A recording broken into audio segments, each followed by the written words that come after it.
If you want your solves critiqued, go to patreon.com/jperm. Every month I give written critiques and also pick one person to be in a video. In these solves, we're going to focus mostly on the cross and on F12 look ahead.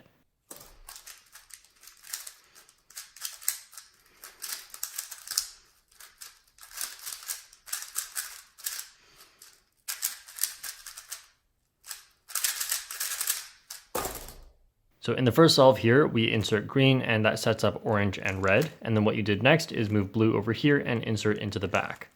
In general, for a case where one edge sets up one or two other edges, it's better to have that on the side. So if you do this on the side, the finger tricks are actually much faster. So if you have green on the left, you can insert these two, do D and insert blue. Another good way you could have done this cross is by dealing with the worst piece first. So in this case, these three are all really good, and you just want blue over here so you can solve these without disturbing blue. So here, how can you get blue into the back here without changing the position of these three? You can move it to the back with R prime D, but that moves orange out of the way by a D. So you can just do D prime to start, and then R prime D and orange is back. Then you can just do these three normally. So for your first pair, you had this inserting into the back. Here, I would prefer R prime U to R as it saves on a regrip. When you do it like this, you end up having to regrip, but that's not really a big deal. Next, you did these two and inserted it into the back like this.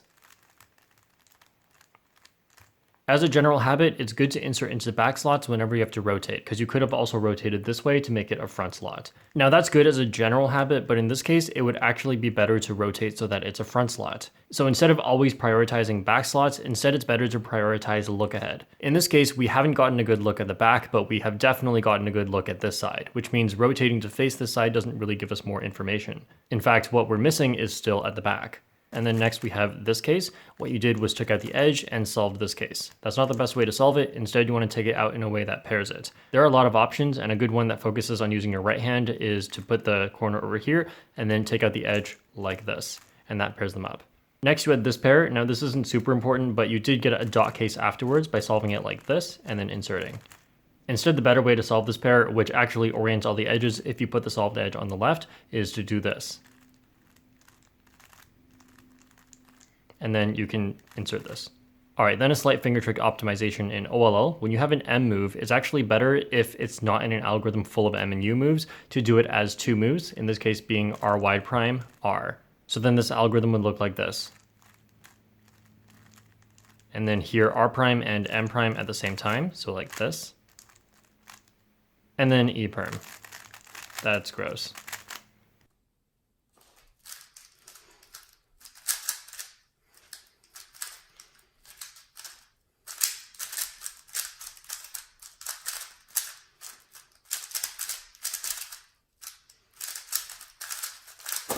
In this solve, we have a 4-move cross. Orange is done, and we have green, blue, and red. So you did U2 to set up blue, and then now green and red are set up together. But then you did an interesting move order where you did green first, then blue, then red. It makes a lot more sense to do green and red together. So that's either doing this and then this, or doing this and then this.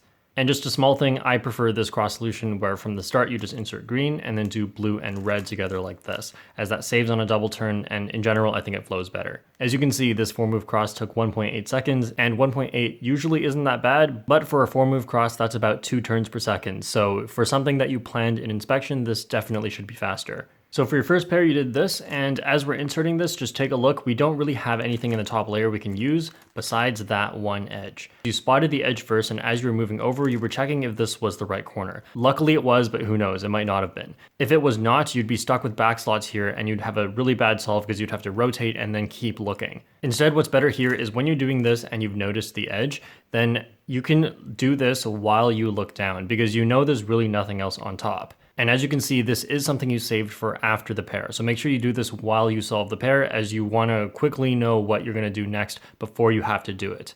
Now for this, you can solve it in 2 different ways. You chose to pair them up first and then insert into the back.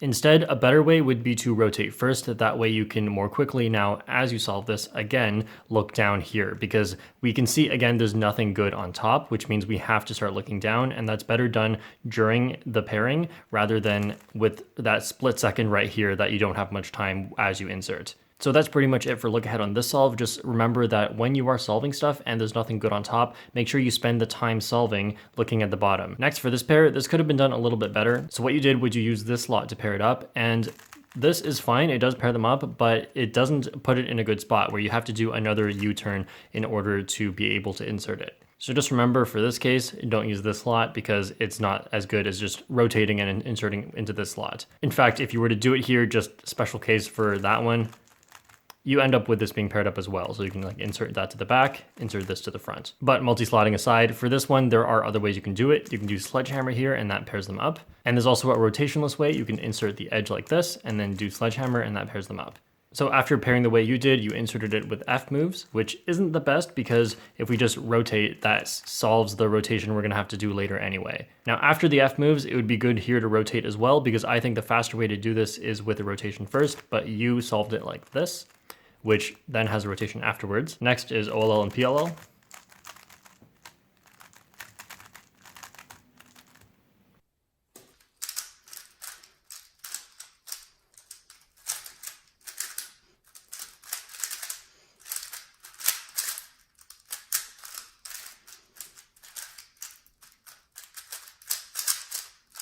For this solve, there's a pretty obvious improvement you can make for the cross. Here you did green and orange like this, insert green, insert orange, and then you have blue here. And lastly, red is set up and we need to align the cross. So what should we do next? What you did was UB2.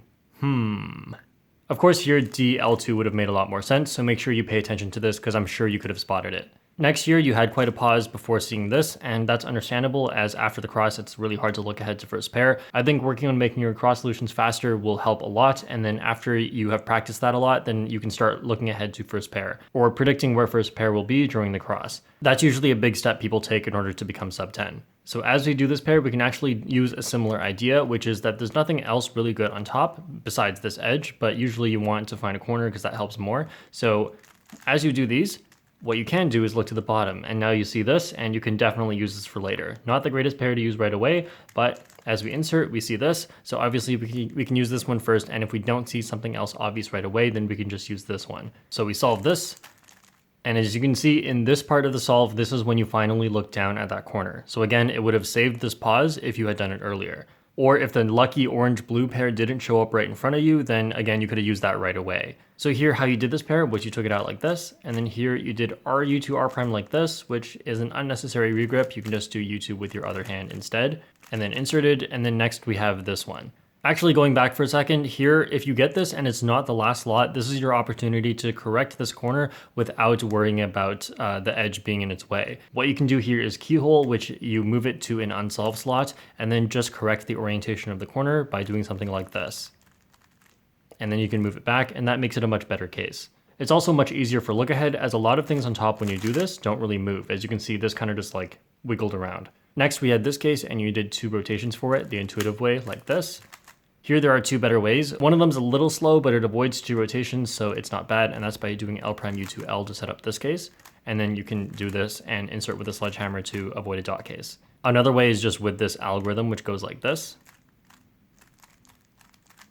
And that also orients some edges. So for OLL, you did this algorithm, which I don't recommend because it's lefty and has that wide F at the same time. You could do the lefty F prime reverse sexy move F, but that isn't the greatest for a lot of people as they don't like lefty moves. So 2 other popular ways I see for this algorithm is by doing it the same algorithm, but from this side, which looks like this. That requires more advanced finger tricks though. And another ways from here is R prime U prime reverse sledgehammer UR. And lastly, this U-perm could have been faster. Now, one thing is you want to know U-perms from both sides, as the algorithms are all really good. So from this side, there's this one and there's this one, and if the AUF is not perfectly aligned, like it's not like this, then I prefer this one, which goes like this. And then you just have to know that whatever color was on front is going to end up on back.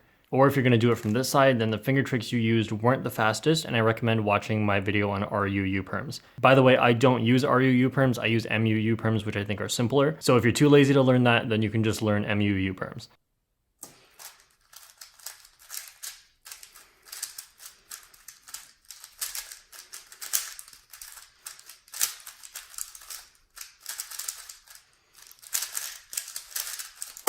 For this solve, the cross was done by first seeing oranges here, so insert red to the other side, and then insert green here, and then insert blue here. So the finger tricks were good, but it's better to insert multiple cross pieces at once. In this case, red and blue can be done at the same time just by facing the other side first. So if you do it like this, then green last. Now in the F12 for this solve, I noticed a lot of hesitation, which is ultimately what caused this F12 to be slow. Here, before inserting this into the back, you did U prime and then U and then inserted it. And then here for this, you did, I think, U prime U. And then instead of doing this with L prime U2 like that, you did L prime U prime like this. This part alone seems like a mistake, but in general, there are a lot more U-turns than you should be doing. And then here you pair them up like this and inserted. And here, lastly, you can kind of see what this is right now. I mean, there's not much to look at besides what's in the front, and these two are in the front, so this should be pretty easy to see. And then here what you did was, again, more U moves. I think it would be very helpful for you in your turning for F12 and for your look ahead to slow down a little bit and be a little bit more deliberate with what you do instead of doing a lot of U moves when you don't know what to do next. Now, just a trick here, you can avoid a rotation, and that is done like this. But then, of course, you did the intuitive F12 way, which is not bad. This solve had a very easy OLL and very easy PLL, which is ultimately what made it just your average time.